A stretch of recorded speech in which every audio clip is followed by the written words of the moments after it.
Hello, welcome to the Daily Devotion. I'm Kathy Morris, pastor of the Dixon United Methodist Church. Francis of Assisi was one of the most influential Christian leaders of the 13th century. He was born into a wealthy family, but was taken prisoner during a time of war.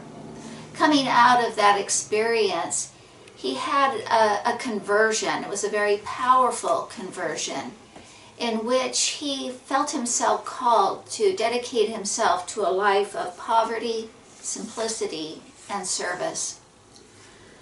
Francis also had a deep reverence for nature. He sensed God's presence in each part of the creation. His prayers and his poems create something of a garden of words. There's just something so lovely about them. As I read his poems and prayers, I feel as though I am stepping into heaven itself. Here is one of Francis's poems celebrating the Holy Trinity. You are beauty, you are gentleness, you are our protector, you are our guardian and defender. You are courage, you are our haven and our hope. The phrase that catches my attention, that I find myself lingering on, is you are our haven and our hope. Our Bible reading for today is a description of that final haven that we have in God's eternal love. I'm reading from Revelation chapter 22, verses 1 through 5 from the New Revised Standard Version. Then the angel showed me the river of the water of life, bright as crystal, flowing from the throne of God and of the Lamb, through the middle of the street of the city.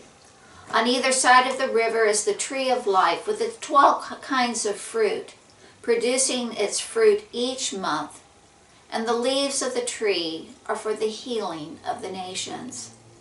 Nothing accursed will be found there anymore, but the throne of God and of the Lamb will be in it, and his servants will worship him.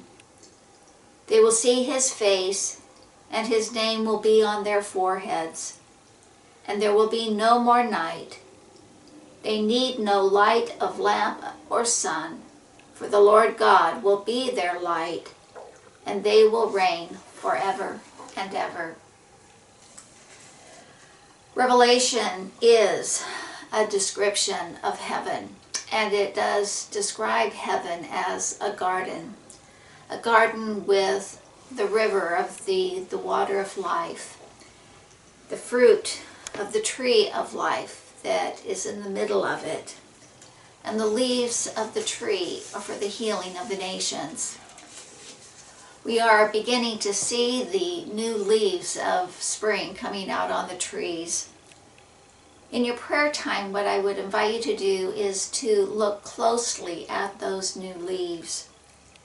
In the spirit of St. Francis, I would suggest that you see in those leaves a sign of God's healing presence.